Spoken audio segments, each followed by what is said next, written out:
نحمده ونستعينه ونستغفره ونؤمن به ونتوكل عليه ونعوذ بالله من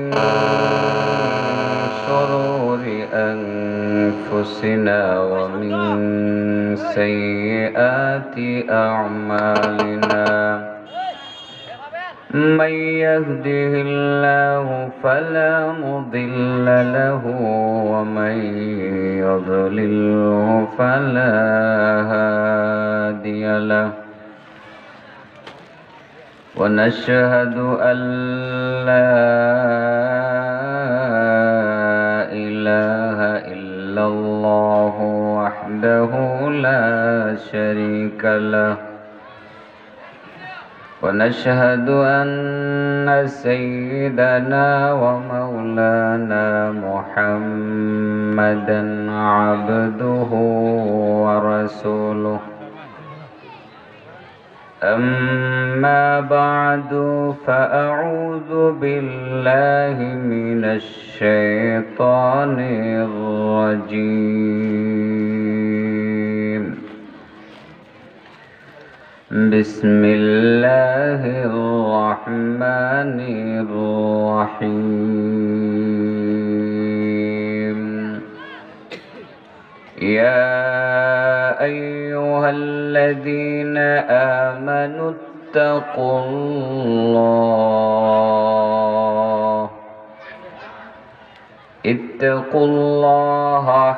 حق تقاته ولا تموتن إلا وأنتم مسلمون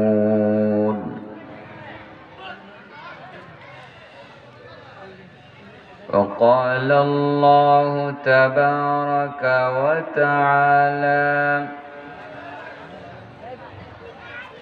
يا أيها الناس إنا خلقناكم من ذكر وأنثى وجعلناكم شعوبا وقبائل لتعارفوا إن أكرمكم عند الله أتقاكم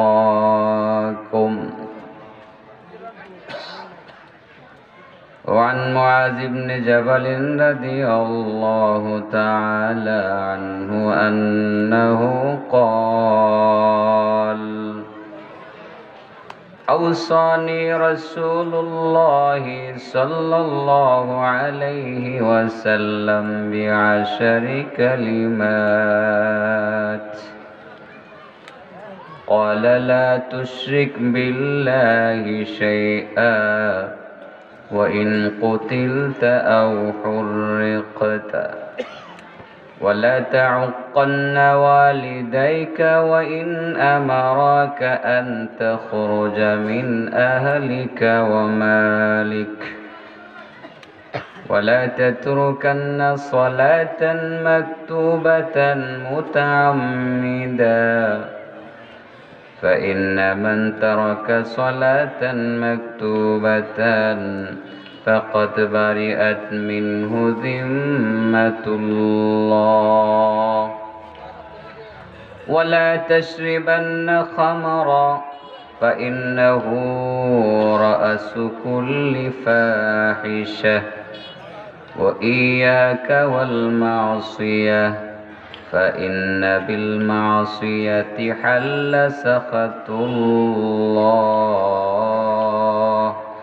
وإياك والفرار من الزحف وإن هلك الناس وإن أصاب الناس موت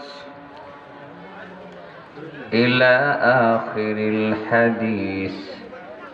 اللهم صل على محمد وعلى آل محمد كما صليت على إبراهيم وعلى آل إبراهيم إنك حميد مجيد اللهم بارك على محمد وعلى آل محمد كما باركت على إبراهيم وعلى آل إبراهيم إنك حميد مجيد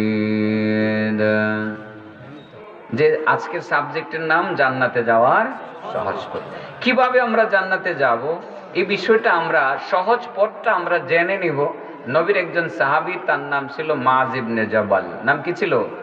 মুআয ইবনে জাবাল। আমরা অনেকে মুআয ইবনে জাবালও বলে থাকি। যাই হোক, নামের ক্ষেত্রে এই জের পেশ এগুলো খুব একটা বেশি গুরুত্বপূর্ণ ফ্যাক্টর না। আমরা অনেকে মুআয ইবনে জাবাল বলি, অনেকে মুআয ইবনে জাবাল বলে থাকি। ওনার কাছ থেকে আমরা জানবো যে ঠিক কোন কাজটা করলে পরে সহজে জান্নাতে যাওয়া যাবে। সুবহানাল্লাহ ওয়া বিহামদিহি। সে বিষয়টাকে সামনে রেখে তিলাওয়াত করেছিলাম। ইয়া আইয়ুহাল্লাযীনা আমানুত্তাকুল্লাহ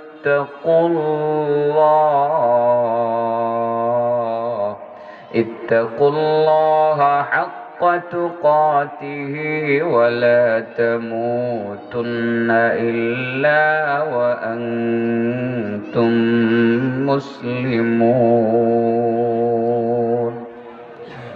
আল্লাহ বলেন, ঈমানদারগণ তোমরা আল্লাহকে ভয় করো। ইত্তাকুল্লাহ হাক্কা তুকাতিহ, তোমরা আল্লাহকে ভয় করো, যথাযথ ভয় করো। যেইভাবে ভয় করা দরকার ঠিক সেইভাবে আল্লাহকে ভয় করো। ওয়ালা তামুতুন্না ইল্লা ওয়া আনতুম মুসলিমুন, মুসলমান না হয়ে তোমরা মৃত্যুবরণ করিও না। তার মানে হলো মুসলমান না হয়ে তোমরা কবরে এসো না। যদি কবরে আসতে হয় মুসলমান হয়েই আসতে হবে, আর তাছাড়া যদি কবরে মুসলমান না হয়ে আসো, ইসলাম যদি তুমি কবরে আনতে না পারো, হিতে বিপরীত হয়ে যাবে। ঠিক না? ঠিক। অনুবাদের মধ্যে এরকমটা বোঝায়, মুসলমান না হয়ে তোমরা আসিও না। এখান থেকে একটা জিনিস বোঝা যায়, মনে হয় আসা না আসা, কবরে যাওয়া না যাওয়ার এখতিয়ার বুঝি আমাদের আছে। আসলে এটা বোঝানোর জন্য এই কথা বলা হয় নাই। এখানে ইসলাম কবুল করে সাচ্চা মুসলমান হয়ে দুনিয়া থেকে বিদায় নেওয়ার জন্য উদ্বুদ্ধ করা হয়েছে। আমার বান্দারা, ইমানদারেরা কবরে আসবা, মুসলমান হয়ে তোমরা আসো। পুরাপুরি আত্মসমর্পণ করে তোমরা কবরে আসো। যদি সাচ্চা মুসলমান হয়ে আসতে পারো তবেই তোমাদের জন্য কল্যাণকর হবে। এখানে আল্লাহ রাব্বুল আলামিন দুইটা নির্দেশ দিয়েছেন। প্রথম নির্দেশ হলো ইত্তাকুল্লাহ হাক্কা তুকাতিহ, আল্লাহকে ভয় করো, যথাযথ ভয় করো। দুনিয়ার অন্য কাউকে ভয় করো না, একমাত্র আল্লাহকে ভয় করো। এই দুনিয়াতে যারা আল্লাহ ছাড়া কাউকে ভয় করে না তারাই হলো আল্লাহর ওলি। ঠিক না? ঠিক। দুনিয়ার কাউকে ভয় করে না, শুধু আল্লাহকে ভয় করে। দুনিয়ার সব কিছু বিসর্জন দিতে রাজি, তবু আল্লাহকে নাকশ করতে রাজি না। আমার ধন সম্পদ শেষ হয়ে যাবে, আমার সমস্ত মান সম্মান শেষ হয়ে যাবে, যাক, কিন্তু আমার আল্লাহকে আমি নারাজ করব না। এই মানসিকতা যার মধ্যে আছে, আল্লাহ তার জন্য যথেষ্ট।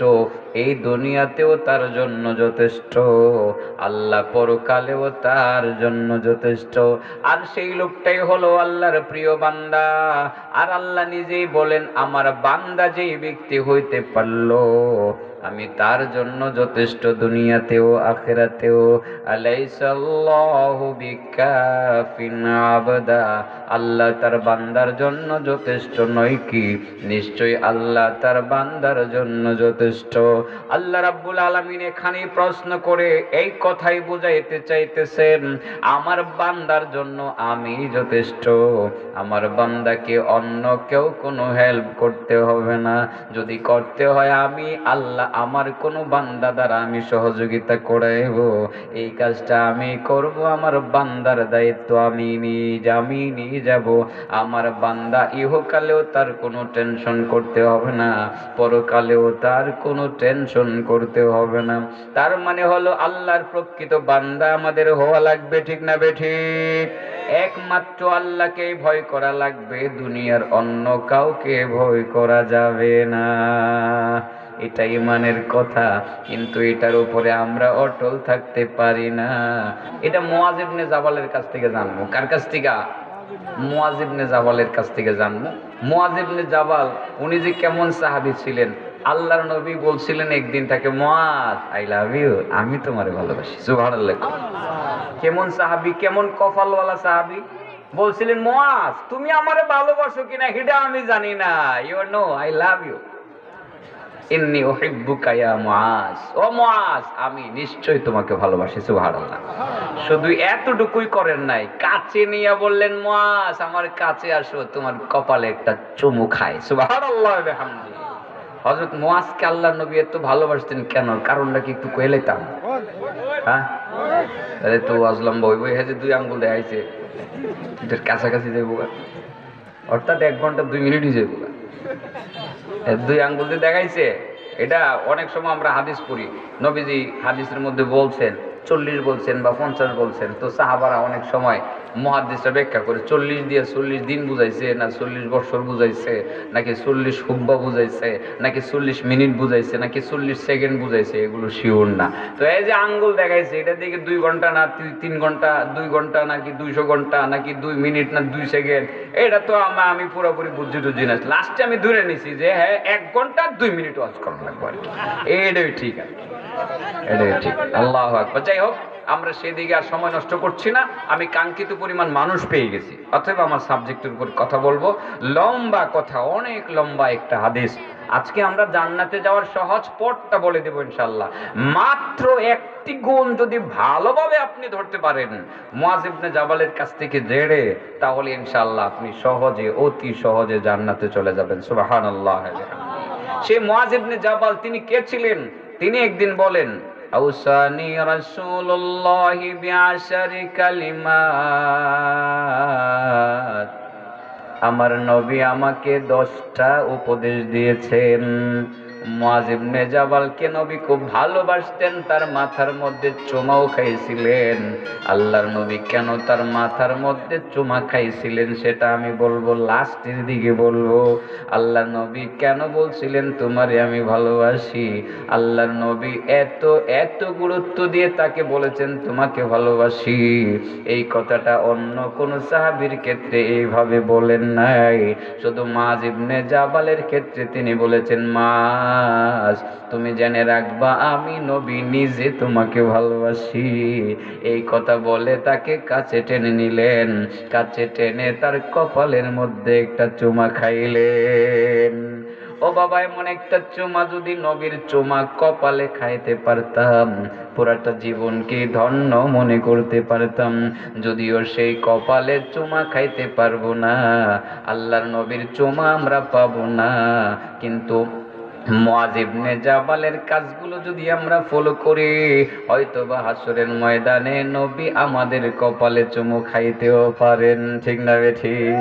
সেই মুআয ইবনে জাবাল তিনি বলেন যে আমাকে আমার নবী 10টা উপদেশ দিয়েছেন।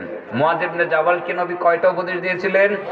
10টা উপদেশ। বন্ধুরা, অনেক গুরুত্বপূর্ণ কথা। আমি তো স্লো বলতেছি। আমি যে কেন স্লো বলতেছি, আমার ব্যথা তো আমি এনে বুঝি, ঠিক আছে না? আমি আর বলতে পারি না শেষ। কালকা জানে মাহফিল কয়টা করছিলাম আপনারা কইতে পারবেন? একটু আন্দাজ করেন, চিন্তি কালকে কয়টা করছি? 5টা না ভাইছা, আরেকটা বাড়ান লাগবো। ঘুমাইছি কতক্ষণ, আন্দাজ তো হয়েছে। আজকে একটু কম, কারণ হলো পরের দিনের যাত্রাটা অনেক লম্বা যাত্রা। অতএব কথা আমি আস্তে আস্তে আস্তে আস্তে কমো, আগের ধাঁচে আমি কথা বলতে পারতাম না, আমার কথা বাইরো না আর কি, বাইরো না। মুআয ইবনে জামালকে আল্লাহর নবী কয়টা উপদেশ দিয়েছিলেন? 10টা। আর নবী তার কপালে চুমু খাইছিলেন কেন? এটাও কি বলতাম? এটাও বলতাম না। সেই মুআয ইবনে জামাল কে, তার পরিচয়টা আগে জানি। মুআয ইবনে জামালের পরিচয়টা জেনে কপালে কেন চুমু খাইছিলেন সেটাও জানবো। অতঃপর আল্লাহর নবী তাকে 10টা উপদেশ দিয়েছিলেন সেইগুলোও জানবো। লাস্টে আমরা জান্নাতে যাওয়ার সহজ পথটা মুআয ইবনে জামালের উপদেশের 10 নম্বর পয়েন্ট থেকে জেনে নেব। কয় নম্বর পয়েন্ট থেকে জানবো? 10 নম্বর পয়েন্ট থেকে জানবো। সে মুআয ইবনে জামাল মূলত তিনি একজন আনসারী সাহাবী ছিলেন। তিনি কিন্তু মক্কার না, তার বাড়ি ছিল কোথায়? মদিনায়। বায়াতে আকাবা বলে, আকাবার বায়াত কয়েকটা সংগঠিত হয়েছিল। আকাবা একটি জায়গা, সেই জায়গাতে আকাবায়ে উলার মধ্যে প্রথম আকাবার এই সময় ওখানে আল্লাহ নবী রাসূল সাল্লাল্লাহু আলাইহি ওয়াসাল্লামের হাতে তিনি বায়াত গ্রহণ করে তিনি মুসলমান হয়েছিলেন। তার জীবনটা ছিল অত্যন্ত কষ্টের জীবন, সারাটা জীবন কষ্টই করেছেন। হালাল হারামের মধ্যে পার্থক্য সৃষ্টি করতে গিয়ে এবং বেছে বেছে চলতে গিয়ে একবার খাইতেন আরেকবার খাবার তিনি পাইতেন না। কোনটা হালাল চিন্তা করতেন, হালাল খাবার যদি তিনি না পাইতেন তিনি খাবারই খাইতেন না, কষ্ট করতেন। পাশাপাশি তার কিছু ভালো গুণ ছিল, এর মধ্যে একটা গুণ ছিল উনি বড় একজন বক্তা ছিলেন, এত সুন্দরভাবে গুছিয়ে কথা বলতে পারতেন। মানুষ তার বক্তব্য শুনলে অধীর আগ্রহ নিয়ে তারা দীর্ঘ সময় তার বক্তব্য আরো বেশি শুনতে চাইতেন। পাশাপাশি আল্লাহ নবী রাসূল সাল্লাল্লাহু আলাইহি সাল্লামের পক্ষ থেকে বিভিন্ন সময়ে বিভিন্ন রাজ দরবারে তিনি কোরআন শিক্ষা দেওয়ার জন্য নবীর নির্দেশে তিনি যাইতেন। পাশাপাশি আরেকটা গুণ ছিল, টাকা হাতে আসলে দান করে দিত। সুবহানাল্লাহ বলে। একটা পর্যায়ে ওনার জীবনের কিছু ঘটনা একটু বলেই ফেলি, এখান থেকে আমাদের শিক্ষণীয় পয়েন্ট অবশ্যই অবশ্যই অনেকগুলো আছে। একটা পর্যায়ে তিনি মানুষ তার কাছে হাত পাতলে তার কাছে নাই, দিবেন কোত্থেকে? অন্যের কাছ থেকে কর্জ করে দিতেন। একটা পর্যায়ে কর্জ করতে করতে করতে করতে এত পরিমাণ কর্জ করলেন, এবার নিজের জন্য না মানুষের জন্যই কর্জ করলেন। শেষ পর্যায়ে মানুষ যখন তাকে চাপ দিল, তখন তার সমস্ত মালামাল যা ছিল, বাড়ি ঘর এভরিথিং, তার চাদর পোশাক সহ সব কিছুকে নিলামে উঠাইয়া বিক্রি করে তিনি কর্জ পরিশোধ করেছেন। সুবহানাল্লাহ। এই ছিল মূলত মুআয ইবনে জাবালের এই কষ্টের জীবন। এত কষ্টের জীবন হওয়ার পরেও কত বড় সুখী মানুষ। আল্লাহর নবী তাকে বলছিলেন, ইয়া মুআজ ইন্নী উহিব্বুকা ওয়া মুআজ, আমি তোমাকে ভালোবাসি, আমি তোমাকে মহব্বত করি, আমার কাছে আসো, তোমার কপালটা দাও, আমি তোমার কপালের মধ্যে একটা চুমা খাই। সুবহানাল্লাহ বলেন। সেই মুআয ইবনে জাবালের কষ্টের কথা আর একটু বলি।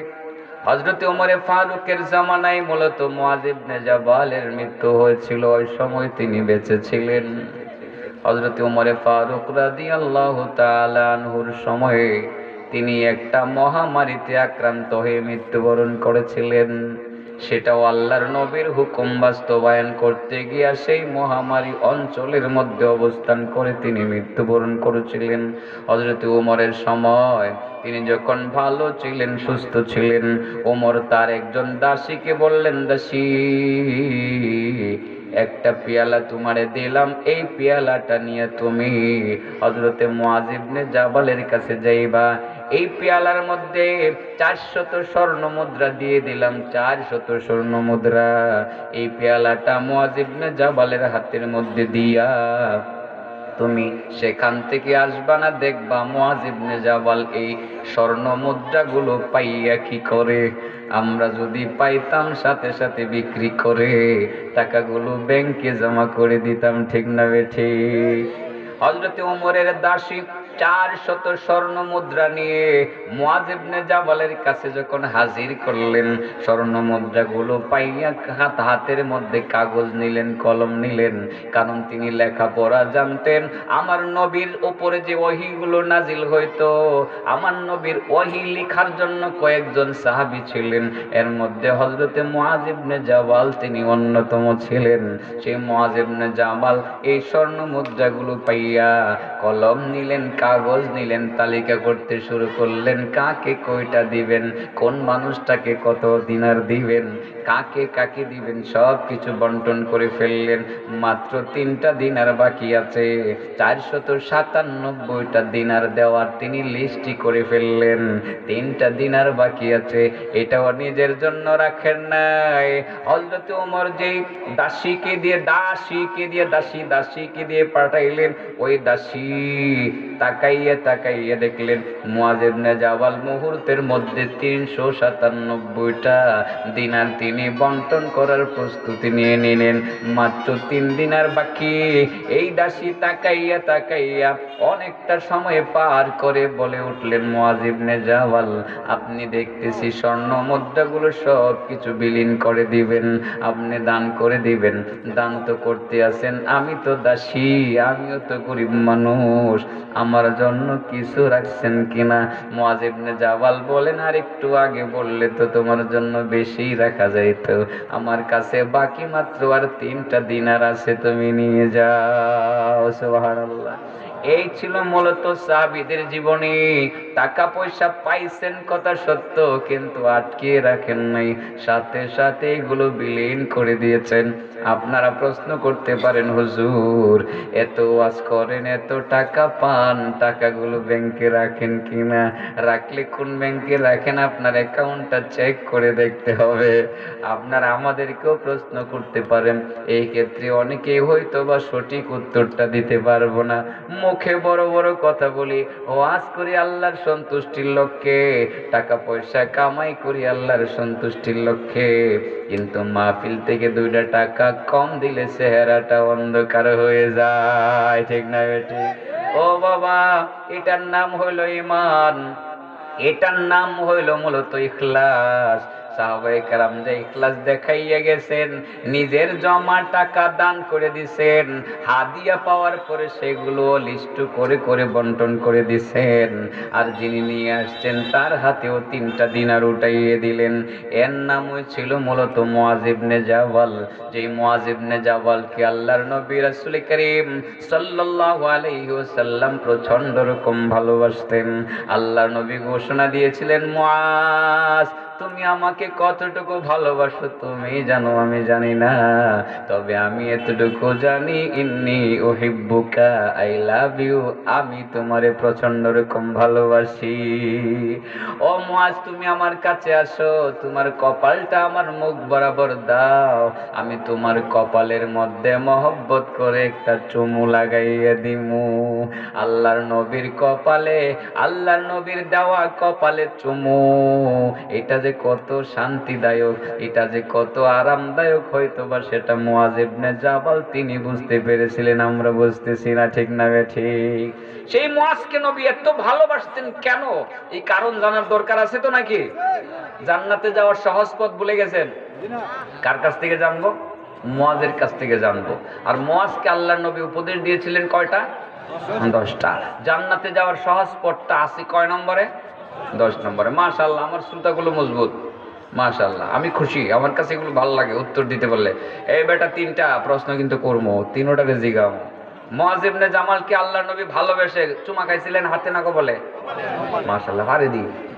হ্যাঁ, আর ওনার কাছে হযরত ওমর কয়শো দিনার হাদিয়া পাঠাইছিলেন? 400। সবগুলো ব্যাংকে জমা রাখছিলেন, কি করছিলেন? দান করে দিয়েছিলেন। 3টা বাকি ছিল, 3টা কারে দিয়ে দিয়েছেন? দাসীরে দিয়ে দিয়েছেন। এটাই হলো ইখলাস, এটার নাম হলো ইখলাস। আল্লাহু আকবার। সাহাবায়ে কেরামের জীবনের কোরবানি দেখেছেন? সত্যি যদি এই কোরবানি আমরা করতে পারতাম, আরে বাবা টাকা দিয়ে কোরবানি করব দূরের কথা, সময় তো কোরবানি করতে পারি না। আমনের এনে যাবো আমি, আমার সময়ের দাম আছে না, আমারে 30,000-এর কমে দিলে আমি যেতাম না। নাউজুবিল্লাহি মিন যালিক। একটু জিকির করে এলেন, লোক আরো আইতাছে, ফাঁকে আমি একটু ওষুধ খাইলে। লা ইলাহা ইল্লাল্লাহ, লা ইলাহা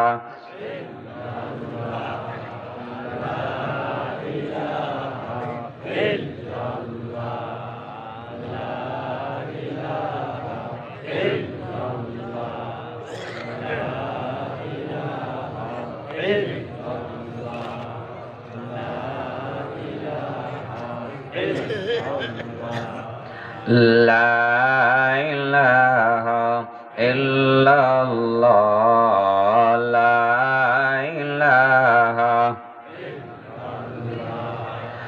লা ইলাহা ইল্লাল্লাহ লা ইলাহা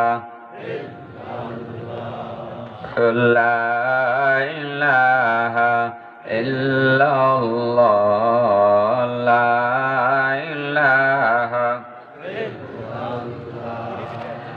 লা ইলাহা ইল্লাল্লাহ লা ইলাহা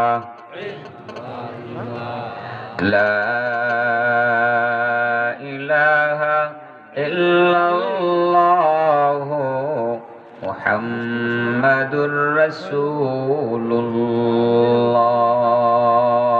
সাল্লাল্লাহু আলাইহি ওয়াসাল্লাম। হযরত মুআয ইবনে জাবাল বলেন, আউসানি রাসূলুল্লাহ বিআশারি কালিমাত। হযরত মুআয ইবনে জাবাল নবীর প্রিয় সাহাবী, তিনি বলেন, আল্লাহর নবী বিশ্ব নবী রাসূল করিম সাল্লাল্লাহু আলাইহি ওয়াসাল্লাম আমাকে 10টা উপদেশ দিয়েছেন। ও বাবা, প্রত্যেকটা উপদেশ স্বর্ণের চেয়েও দামি, মনে রাখবেন। ওয়াজ কিন্তু এখনো শুরু হয় নাই। আমি 10টা পয়েন্টের উপরে মূলত কথা বলবো। যে মুআযকে নবী অনেক ভালোবাসতেন, এই মুআযকে নবী কি কি উপদেশ দিয়েছিলেন, সে উপদেশগুলো আমরা একটা একটা করে শুনবো, আজকে মুখস্থ করব, প্রত্যেকটা উপদেশকে বুকের মধ্যে ধারণ করব। আজকে থেকে প্রত্যেকটা উপদেশের উপরে আমল করব ইনশাআল্লাহ। যে মুআযকে নবী ভালোবাসতেন, আগে বলছিলাম নবী তাকে ভালোবেসে কপালে চুমু খেয়েছিলেন। এটার মূলত একটা কারণ ছিল, তার বুদ্ধি দীপ্ততা দেখে, তার আচার আচরণ দেখে নবী তার প্রতি সন্তুষ্ট হয়ে বলেছিলেন, মুআয, আমি তোমাকে ভালোবাসি। ও মুআয, তোমাকে আমি ইয়ামানের গভর্নর বানাইয়া পাঠাইলাম। ওখানে যাওয়ার পরে তুমি ইয়ামানের বিচারপতি হইবা। তোমার কাছে অনেক বিচার আসবে, তুমি বিচার কিভাবে করবা? মুআয ইবনে জাবাল বলছিলেন, ইয়া রাসূলুল্লাহ, আমি প্রথম দেখব কোরআনের মধ্যে কি আছে, আমি কোরআন দিয়ে বিচার করব। সুবহানাল্লাহ বলেন। কোরআনের বিচার যদি দেশে চলতো, আল্লাহর কসম, বাংলাদেশ থেকে 99% চুরি বন্ধ হয়ে যাইতো। কোরআনের আইন দিয়ে যদি দেশ চলতো, আল্লাহর কসম, বাংলাদেশ থেকে 95% মাদক এবং হিরোইন, গাঞ্জা, মদ, যত কিছুই বলি, জুয়া, সব কিছু বন্ধ হয়ে যাইতো। কোরআনের আইনের কথা বললে ভালো লাগে না, মজা লাগে না অনেকের কাছে। তুমি কোন শরমে মুসলমান দাবি করো, কোরআনের আইন পছন্দ লাগে না? তোমার কি লজ্জা হয় না? তুমি যে বলো আমি মুসলমান, বড় গলায় বলো তুমি মুসলমান, আলিফ বা তা সা জিম হা খা তুমি শিখে ফেলছো তুমি মুসলমান। কোরআনের কথা বললে তোমার ভালো লাগে না, মুসলমান পরিচয়টা দিতে তোমার লজ্জা থাকা দরকার, ঠিক না বেঠিক? আল্লাহ রাসূল মুআয ইবনে জাবালকে বললেন, মুআয, কোন বিচার আসবে তোমার সামনে, কিভাবে করবে? মুআয বলেন, ইয়া রাসূলুল্লাহ, আমি কোরআনের মধ্যে বিচারটা খুঁজবো, যেভাবে আল্লাহর হুকুম আছে আমি প্রথম সেইভাবেই কাজটা করব। চোরের কোনো অপরাধের মামলা যদি আমার কাছে আসে, আমি হাতটা কেটে দিব। সুবহানাল্লাহ বলেন। যদি পাপাচারের কোনো কিছু বিচার আমার কাছে আসে, আমি প্রথম কোরআন দেখব। কোরআন থেকে যদি আমি কোনো ফায়সালা করতে না পারি, আল্লাহর নবী বললেন, মুআয, কোরআন থেকে যদি তুমি ফায়সালা খুঁজে না পাও, তখন তুমি কি করবা? মুআয বলেন, ইয়া রাসূলুল্লাহ, আমি যখন কোরআন থেকে ফায়সালা খুঁজে পাবো না, তখন আমি আপনার সুন্নতের দিকে তাকাইবো, আপনি কি করেছেন। আল্লাহর নবী বলেন, মুআয, ঠিকই বলেছো তুমি, প্রথম তুমি কোরআন দেখবা, পরে আমার সুন্নত দেখবা। কিন্তু এমন একটা ঝামেলা সামনে চলে আসলো, যেটা তুমি কোরআন থেকেও ফায়সালা পাচ্ছ না, হাদিস থেকেও পাচ্ছ না, তখন তুমি কি করবা? মুআয বলেন, ইয়া রাসূলুল্লাহ, কোরআন হাদিস দুইটাকে সমন্বয় করে আমি আমার সেখান থেকে রায়টা পেশ করব। আমি আমার রায়টা, নিজের রায়টা কোরআন হাদিসের সাথে মিলাইয়া পেশ করে আমি বিচার করব। তবু আমি কোরআন হাদিসের বাইরে যাব না। সুবহানাল্লাহ বলেন। আল্লাহর নবী বলেন, মুআজ তুমি আসো আসো, তুমি মনে রাখবা আমি নবী তোমারে বড় মহব্বত করি। আসো আমার কাছে আসো, তোমার কপালের মধ্যে আমি একটা চুমু খাই। সুবহানাল্লাহ। তার মানে হলো বর্তমানে এই সময়ে যারা কোরআনের ফায়সালা করবে, কোরআন অনুযায়ী ফায়সালা করবে, হাদিস অনুযায়ী ফায়সালা করবে, তারা আল্লাহর নবীর চুমুর অপেক্ষায় থাকতেই পারে। ঠিক না বেঠিক? বন্ধুরা প্রস্তুতি গ্রহণ করো, ওই সময়টা যাতে বাংলাদেশে আসে, যে সময় বাংলাদেশের বিচার হবে কোরআন দিয়ে। ওই সময় চুরি হবে না, ডাকাতি হবে না, ধর্ষণ হবে না। ওই সময় বাংলাদেশে হিরুনের ছড়াছড়ি হবে না, মাদকের ছড়াছড়ি হবে না। সমস্ত অন্যায়, অবিচার, বেবিচার সব বন্ধ হয়ে যাবে, যেমন বন্ধ হয়ে গিয়েছিল হযরত উমরের জামানায়। ঠিক না ঠিক?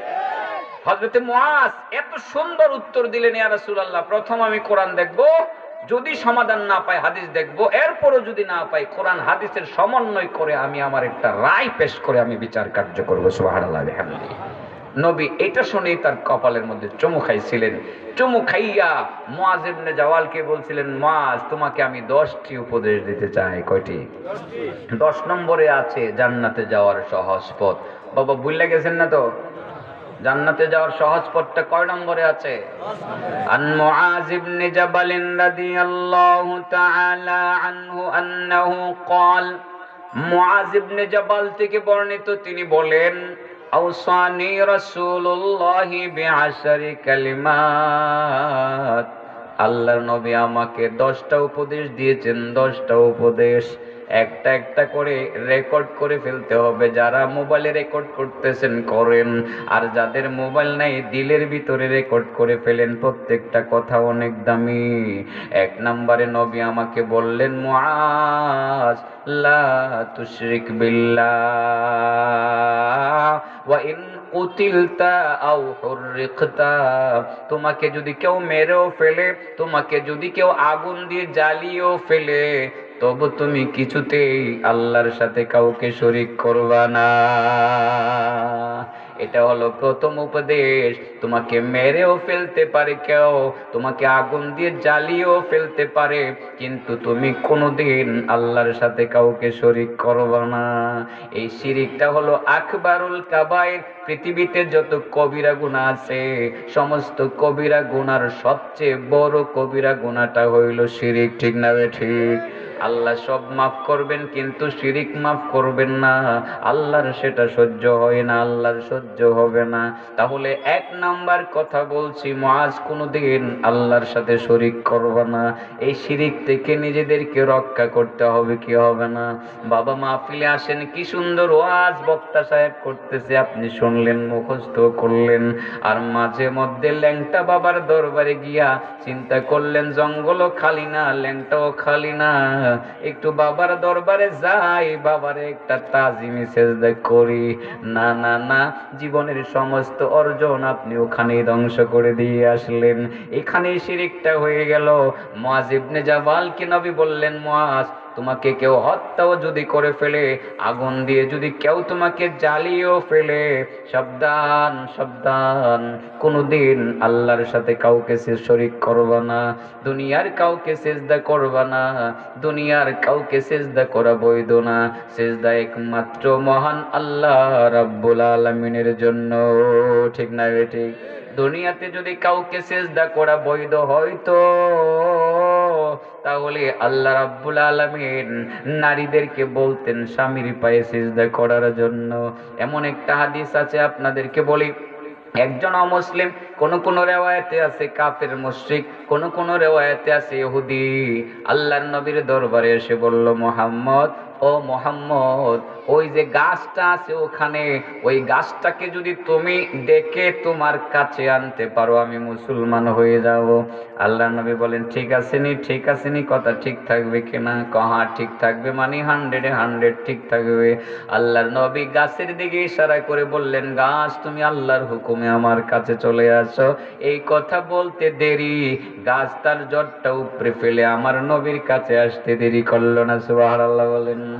ইহুদি কয়, মুহাম্মদ দেখলাম তো দেখলাম, গাছটা আসলো সেটা দেখলাম, আর একটু দেখতে চাই তুমি এই গাছটাকে ওই জায়গাতে আবার পাঠাইয়া দেও তো দেখি।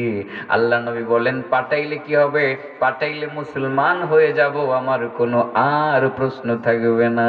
আল্লাহর নবী বলেন, ও গাছ তুমি আল্লাহর হুকুমে তোমার জায়গায় চলে যাও। গাছটি আল্লাহর হুকুমে নিজের জায়গায় চলে গেল। সুবহানাল্লাহ বলেন। প্রিয় নবী রাসূলের মুজিজায় ইহুদি বা কাফের ইহুদি দেখলো, দেখে বলল, মুহাম্মদ আমি আর বিলম্ব করতে চাই না, এই মুহূর্তেই তোমার ইসলাম ধর্মের ছায়াতলে চলে আসতে চাই, এই মুহূর্তেই তোমার কালিমাটা আমি উচ্চারণ করে নিতে চাই, এই মুহূর্তেই আমি মুসলমান হয়ে যেতে চাই, পরে নিতে চাই লা ইলাহা ইল্লাল্লাহু মুহাম্মাদুর রাসূলুল্লাহ। মুসলমান ঠিকই হয়ে গেল, কিন্তু নবীর দরবারে একটা আবদার করে বসলো, ও নবী মুহাম্মদ, আমি তো মুসলমান হয়ে গেলাম, আপনার মুজিজা আমি দেখলাম, গাছকে আপনি ডেকে আনলেন, গাছকে আবার জায়গাতে পৌঁছাইয়ে দিলেন আল্লাহর হুকুমে। আমার যে একটা শখ আছে, শখটা মিটাইতে আমি চাইতেছি, আপনি যদি অনুমতি দিতেন আমি আপনার পায়ের মধ্যে একটা সিজদা করতাম। আমার নবী কয়, না না না, কিছুতেই সম্ভব না। এই দুনিয়ার কোন মানুষকে সিজদা করা যায় না, আমি নবীকেও সিজদা করা যাবে না। দুনিয়ার কোন মানুষকে যদি সিজদা করা বৈধ হইতো, তাহলে মহান রব্বুল আলামিন স্ত্রীদেরকে বলতেন স্বামীর পায়ে সিজদা করার জন্য। ও বন্ধু, তুমি তো মুসলমান হয়ে গেলা, মানি আমার বন্ধু হয়ে গেলা, তোমাকে আমি বললাম দুনিয়ার কাউকে সিজদা করা যাবে না। দুনিয়ার অন্য কোন মানুষকে সিজদা করা মানে হলো আল্লাহর সাথে শরীক করা। বুঝাইতে পারছি? এই শিরিক করবা না মুআজ। দুনিয়াতে এই শিরিকটা আসেনি, গোবরিয়াতে নাই, তবে রাস্তাটা পার হইয়া সরার চরের কাছাকাছি গেলে আসে। নাম কর তো দরকার নেই। এইদিকে কিছু কিছু লোকজন আছে যে তারা পীর বাবারে সেজদা করে, আছে না? নাই, আছে। এরা যাতে না করে আমরা তাদের হেদায়েত চাই, তাদের জন্য দোয়া করি, আল্লাহ তাদেরকে সঠিক বুঝটা দান করুক। সেজদা একমাত্র কাকে করতে হবে? কাকে? আল্লাহকে। আল্লাহর নবী মুআজকে ভালোবাসতেন, কপালে চুমু খাইয়া তারে 10টা উপদেশ দিলেন। কয়টা উপদেশ? 10টা। এক নাম্বার, ও মুআজ, লা তুশরিক বিল্লাহ ওয়া ইন কুতিলতা আও হুররিকতা। ও মুআজ, তুমি আল্লাহর সাথে শরীক কখনো কাউকে করবা না, যদিও তোমাকে হত্যা করা হয়, যদিও তোমাকে আগুনে পুড়াইয়া ছারখার করে দেওয়া হয়, তবু তুমি আল্লাহর সাথে কাউকে শরীক করতে পারবা না। তাহলে মাজারে গিয়ে সিজদা করা সওয়াবের কাজ না শিরিক? হ্যাঁ, এটা করণ লাগবো না সারণ লাগবো? দূর, কি ছাড়তে নিয়ে আপনারা কইবেন কি এর ছাড়তাম, করি তো না, করলেন ছাড়তাম। গোবরিয়ার মানুষ কি এগুলো করে নাকি আজাইরা? আমার তো মনে হয় করে না। এটা আব্দুল সুবহান সবুজুরের এলাকা। আল্লাহর ওলি এইদিকে আসতেন যাইতেন, ঠিক না ঠিক? এখানে শিরিক থাকবে কেন? এখানে শিরিক থাকার তো কথা না। তো করবেন না ছাড়বেন বললে ছাড়মো, ছাড়লে তো বোঝা যায় করে। আপনারা বলবেন কি এর করতাম আর ছাড়তাম, করি তো না, ঠিক না ঠিক? কি আপনারা করেন? করেন না। তাহলে সেজদা একমাত্র কাকে? ওয়া আন্নাল মাসাজিদা লিল্লাহ। সেজদা হবে একমাত্র আল্লাহর জন্য, দুনিয়ার কাউকে আর সেজদা করা যাবে না, ঠিক না ঠিক? মনে থাকবে তো? মুআজকে কয়টা উপদেশ দিয়েছিলেন? এর মধ্যে কয়টা কইছি? মাত্র। আর 9টা রয়েছে, তাইলে 9 মিনিটে শেষ হইব ইনশাআল্লাহ। ঠিক আছে, হিসাব ঠিক আছে, হিসাব ঠিক আছে। 2 নাম্বার হইল ওয়ালা তাউক্কান্না ওয়ালিদাইকা ওয়া ইন আমারাকা আন তাখরুজা মিন আহলিকা ওয়া মালিক। ও মুআজ, তোমার মা বাবা যদি তোমার পরিবার থেকে তোমাকে বের করে দেয়, তোমার সম্পদ থেকে যদি তোমাকে বঞ্চিত করে, সাবধান, তারপরেও মা বাবার অবাধ্য হইও না। মা বাবা যদি কয়, বাবা যদি কয় পোলা তুমি যাও, আমার বাড়িতে তোমার জায়গা নাই, তুমি কটুক জায়গা কিন্না রাখছিলা, হেটাও তোমারে দিতাম না, তুমি যাও, এই বাড়িতে তোমার ছেলে মেয়ে থাকে, ছেলে মেয়ের কাছেও তুমি আসতে পারবা না। মা বাবা যদি সম্পদ থেকেও বঞ্চিত করে, পরিবার থেকেও বঞ্চিত করে, মা বাবা যদি বাড়ি থেকে বের করে দেয়, তারপরেও মা বাবার সাথে কোনো নাফরমানি করিও না। কারণ মা বাবার সাথে নাফরমানি করা মানে হলো জাহান্নামের রাস্তার দিকে হাঁটা। মা বাবার নাফরমান বান্দা বান্দি যারা, তারা জান্নাতে যাবে না, না না, 100% যেতে পারবে না। ঠিক না বেঠিক? এগুলো তো হাদিস, অনেক ওয়াস্তু করছি। একটা ছেলে বা একটা মেয়ে, সে যদি মা বাবার অবাধ্য হয়, অবাধ্যতার একটি বাক্য বা শব্দ যদি উচ্চারণ করে, এই পৃথিবীতে যত ধূলিকণা আছে, ধূলিকণা কয়টা আছে? এই ছেলে, কয়টা ধুলা আছে তোমাদের গ্রামে? হ্যাঁ, এই মাঠের মধ্যে ধুলা কণা কয়টা হইব? করণ যেত না ক্যালকুলেটর লইয়া? কেউ পারতো না। কি কর তাহলে? কি এর অঙ্ক? স্কুলে কোন ক্লাসে পড়ো? হ্যাঁ, ইন্টার সেকেন্ড ইয়ার পড়ো। তো অঙ্ক পড়ো না? বাট মেট্রিক আসিল না, অঙ্ক ছাড়া কি পাস করণ গেছে? তাহলে এই মাঠের মধ্যে কতটা ধুলা আছে তুমি বিএসসি স্যারের কাছ থেকে শিখতে পারো নাই না? তাহলে বোঝা গেল বিএসসিরাও পারতো না। ঠিক না বেঠিক? এই মাঠে কয়টা ধুলা কোনা আছে? পৃথিবীর কোন গাণিতিক এই মাঠে কয়টা ধুলা আছে অ্যাকুরেট সংখ্যা বলতে পারবে না। পারবে? আচ্ছা, এই মাঠের মধ্যে কয়টা ধুলা আছে এটাই বলতে পারবে না। তাইলে কক্সবাজারের সমুদ্রের পাড়ে যে বালুগুলো আছে, এটা গণবো কেডা? শামীম উসমানে পারবো বুঝি? নিক্সন চৌধুরী পারবো?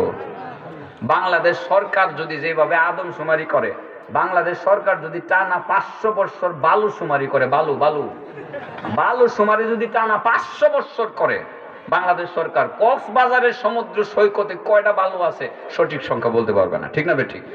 আর কক্সবাজারের সমুদ্র সৈকতের বালু যদি গুনতে না পারে, সাহারা মরুভূমি যে আছে এটার বালু গুনতে পারবো? হ্যাঁ, সম্ভব না। তাহলে সারা পৃথিবীতে কয়টা বালু আছে পৃথিবীর কোন গাণিতিক হিসাব করে সঠিক সংখ্যা বলতে পারবে না। কোন একটা সন্তান যদি মা বাবাকে একটা কথা বলে কষ্ট দেয়, অবাধ্যতার একটি শব্দ উচ্চারণ করে, পৃথিবীতে যতগুলো ধূলিকণা আছে প্রত্যেকটা কণা আলাদা আলাদা ভাবে এক বাক্যে তার বিরুদ্ধে বদদুয়া করে তার উপরে লানত বর্ষণ করার জন্য আল্লাহর কাছে বলে। নাউযুবিল্লাহ কই ইন্না কালিমাতাল আক তারুদ্দুহা জামিউ রিমাল। রামালের বহু বচন হইল রিমাল। রামালের অর্থ হইল বালু, রিমাল বালুগুলো, জামি মানে সমস্ত। পৃথিবীতে যত ধুলা বালু আছে সমস্ত ধুলা বালু তার প্রতিবাদ করে আর বলতে থাকে, আল্লাহর বান্দা, বাপের সাথে তুই বেয়াদবি করলি, মার সাথে তুই বেয়াদবি করলি, তোর উপরে আল্লাহর লানত বর্ষিত হোক, এই কথা বলে বদদুয়া করে। তার মানে বোঝা গেল মা বাবার অবাধ্য হওয়া সওয়াবের কাজ না গুনাহের কাজ? হ্যাঁ, গুনাহের কাজ। আল্লাহর নবী মুআজ ইবনে জাবালকে বলছিলেন, মুআজ, তোমাকে যদি কেউ হত্যাও করে ফেলে, তোমাকে যদি কেউ আগুন দিয়ে জ্বালিয়ে ফেলার হুমকিও দেয়, তুমি শরীক করবা না আল্লাহর সাথে। ও মুআজ, তোমার মা বাবা যদি তোমাকে বাড়ি ঘর থেকে, পরিবার থেকে বের হওয়ার জন্য বলে, তারপরেও মা বাবার সাথে কোনোদিন বেয়াদবি করবা না, তাদের অবাধ্য হইবা না। যদি অবাধ্য হও, আল্লাহর গজব তোমার উপরে নাজিল হইতে পারে। ঠিক না বেটে? মুআজকে আল্লাহর নবী যে উপদেশগুলো দিছিলেন, মহব্বত করে তো দিছিলেন, কপালে চুমা খাইছিলেন কিনা? আমি যে বলতেছি আপনাদের প্রতি রাগান্বিত হইয়া না মহব্বত করে? আমি চাই প্রত্যেকটা যুবক মা বাবার বাধ্য সন্তান হয়ে যাক, মার কাছে প্রিয় হয়ে যাক, বাবার কাছে প্রিয় হয়ে যাক। সেই মহব্বতের আলোকেই কিন্তু কথাগুলো বলতেছি। বন্ধুরা, তোমরা জানো যে তোমাদের উদ্দেশ্য করে অনেক কথাই আমি বলি, সাবজেক্টের মধ্যে দু একটা বিষয় এটা থেকেই যায়, তোমরা যাতে করে একটা সঠিক পথ খুঁজে পাও। এই বিষয়টা তোমাদের জন্য অতীব জরুরি। পৃথিবীতে যদি তুমি সুখী হতে চাও, পরকালেও যদি জান্নাত পেতে চাও, তোমার মাকে খুশি করো, তোমার বাবাকে খুশি করো। তাদের সন্তুষ্টি তোমার জান্নাতে যাওয়ার ওসিলা হবে, তাদের সন্তুষ্টি তোমার আল্লাহকে খুশি করার ওসিলা হবে। সুবহানাল্লাহ।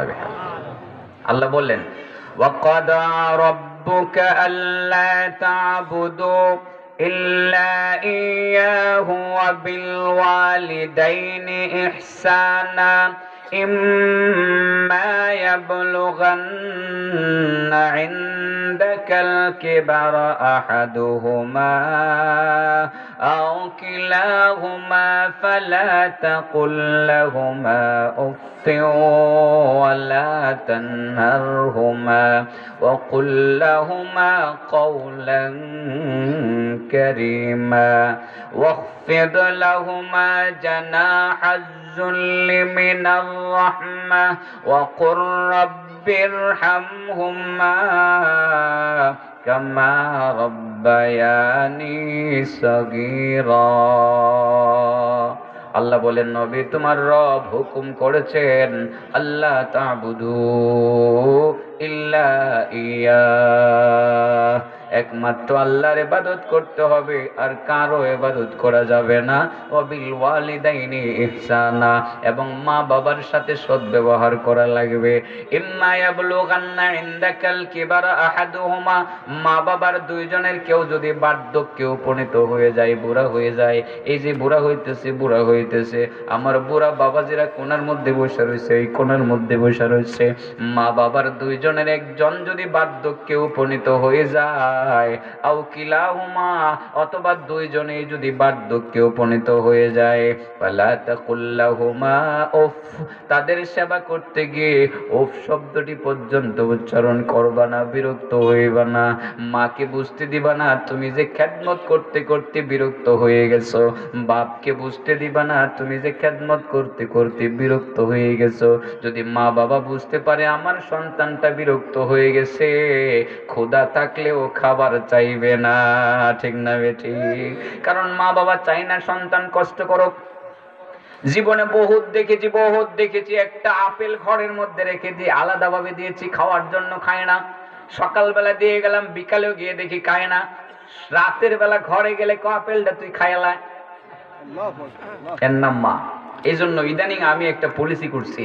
পলিসিটা হলো দুপুরবেলা যখন ফল খায়, একটা আপেল বা যেটাই খায়, আমার বড় মেয়েটাকে বলি তোমার দাদুকে খাওয়াই দিয়ে আসো, না খাইলে জোর করে খাওয়াইবা।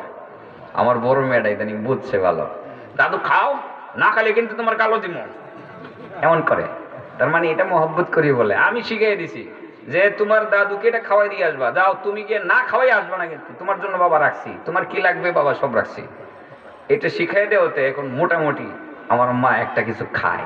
একদিন দেখতাম যে না, এটা আমি না খাইলেও সুডু ফুতের লাগে একটা থুয়ে দিছি, সুডু ফুত আছে একটা, ফার্মেসি থেকে আইবো, আইলে পরে হেরে খাওয়াই দিব। আল্লাহু আকবার। এর নামে তো মা, এর নামে তো বাবা। তুমি যদি মা আর বাবার সেবা করতে গিয়ে উফ বলো, মা বলবে আমার ছেলেটার আর কষ্ট দেওয়ার দরকার নাই, এমনি আমি মরে যাইগা। এই জন্য আল্লাহ বললেন ফালা তাকুল লাহুমা উফ, তাদের সেবা যত্ন করবা। সেবা যত্ন করতে গিয়ে বিরক্তি শব্দটা, উফ শব্দটা বিরক্তির শব্দ, উফ শব্দটা উচ্চারণ করবা না। ওয়ালা তানহারহুমা, তাদেরকে কোনোদিন ধমক দিবা না। ওয়া কুল লাহুমা কাওলান কারীমা, মা বাবার সাথে উত্তম আচরণটা করবা। সুবহানাল্লাহ বলেন। আল্লাহ রাব্বুল আলামিন সেটা শিক্ষা দিয়েছেন। আর এখানে যে কত লাভ বন্ধু, উল্টা বলেছিলাম, এখন একটু বাও বলি। বাও, উল্টার পরে বাও আছে না নাই? উল্টা বলেছিলাম, বিপরীত বলেছিলাম, এখন একটু বাওয়ের কথা বলি। মা বাবার অবাধ্য হইলে, অবাধ্যতার একটা শব্দ উচ্চারণ করলে সমস্ত পৃথিবীর ধুলাবালুগুলো যেমন প্রতিবাদ করে, মা বাবারে খুশি করলে যে কি হয় আমার বন্ধুরা জানে। তারপরেও আবারও বলছি বন্ধুরা, যারা মা বাবাকে খুশি করতে পারবে, 1 মিনিটের মধ্যে মাকে খুশি করবে, বাবাকে খুশি করবে, একটা কথা বললে মা খুশি হয়ে যায়, বাবা খুশি হয়ে যায়, মা মা মা, সারাটা জীবন উল্টা পাল্টা চলছি। আজকে তো ওয়াজে গেছিলাম, ওয়াজে গিয়ে শুনছি মুফতি আতিকুল্লাহ বলছে মা বাবার অবাধ্য হইলে সারা দুনিয়ার ধুলাবালুগুলো পর্যন্ত প্রতিবাদ করে এবং লানতের জন্য বদদুয়া করতে থাকে, লানত বর্ষণ হওয়ার জন্য লান কামনা করে। ওগো মা, আমি আজ থেকে আর কোনোদিন তোমার দিও, তোমাদের কথার বাইরে আর যাব না। এই কথাটা বলার সাথে সাথে, এই কথাটা বলার সাথে সাথে আল্লাহ রাব্বুল আলামিন বান্দার আমল নামায়, ও বন্ধু তোমার আমল নামায় তুমি যখন এটা বললা, মাও খুশি হয়ে গেল, বাবাও খুশি হয়ে গেল। মা বাবা খুশি হইয়া সোনার সান বললা ফ্রিজ থেকে বের করে যখন খাবারটা তোমার সামনে এনে দিল, বুড়ি খুশি হয়ে দিল। বুড়িকে বলল, বুড়ি তোমার মা কি বুড়ি ডাকে তোমার বাবা? ফুর্তি করে বুড়ি ডাকে আমার বাবা। সারা জীবন আমার মারে বুড়ি ডাকছে, আমার মনে আছে। এই বুড়ি এটা করো, এটা করো, সেটা করো। বুড়ি গো, তোমার ছেলেটা দি খুব ভালো হয়ে গেছে, তোমার ছেলেটা এখন থেকে উল্টা পাল্টা চলবে না, খারাপ বন্ধুদের কাছে যাবে না। বুড়ি ফ্রিজ থেকে ভালো গোস্তটা বের করো, তুমি রান্না করে রাখছিলা আমার জন্য, একটা রোস্ট রান্না করে রাখছিলা, এটাই ছেলেটারে খাওয়ায় দাও। আমার ছেলে সোনার সান কি সুন্দর একটা কথা বলল। মাও খুশি হয়ে গেল, বাবাও খুশি হয়ে গেল। বন্ধু জানোনি তোমার কি লাভটা হয়ে গেল? অন্য ইবাদতের মধ্যে এত লাভ নাই, এই কাজটা করে যে তুমি লাভটা কামাই করে ফেললা। আল্লাহর রাসূলের হাদিস থেকে বোঝা যায় যে এই ব্যক্তি এই কাজটা করলো, যে ছেলে মা বাবাকে খুশি করলো, তাদের আমল নামায় মিনিটের মধ্যে 2 লক্ষ বৎসরের নফল ইবাদতের সওয়াব জমা হয়ে গেল।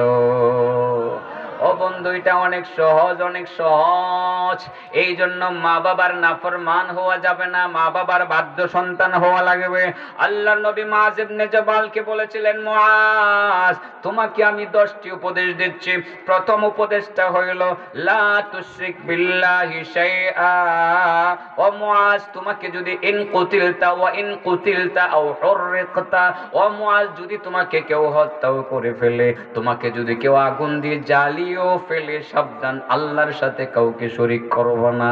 আর মা বাবা যদি ঘর থেকে বের করে দেয়, সম্পদ থেকে যদি তোমাকে বঞ্চিত করে, মা বাবা তোমাকে যদি পরিবার থেকেও বের করে দেয়, সাবধান, মা বাবার অবাধ্য কিন্তু কোনোদিন হইবা না।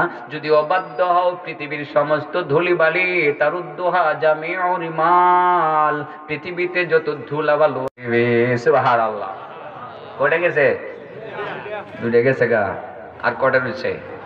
আর 2 মিনিটে 8টা যাইব। মনে হয় হুজুর আইসে স্টেজে, লক্ষণে বুঝছি। আচ্ছা না, মাশাআল্লাহ। তো ভাই সাহেব, এই চেয়ারটা খালি, আপনি এনে আসেন, আপনি দেখে দেখে আওয়াজ করি। আর আপনার কি নাম জানি ভাই সাহেব? কি নাম? ফরাজ হিসাবে নয়, এই যে দেখা যায় হুজুর আইসে যে, আমি তো বুঝছি লক্ষণ না। কোনো অসুবিধা নাই, ও আজ একটু কম করতাম না। এতক্ষণ রিক্সা দিয়ে চলছি, এখন বিমানে চলো ইনশাআল্লাহ।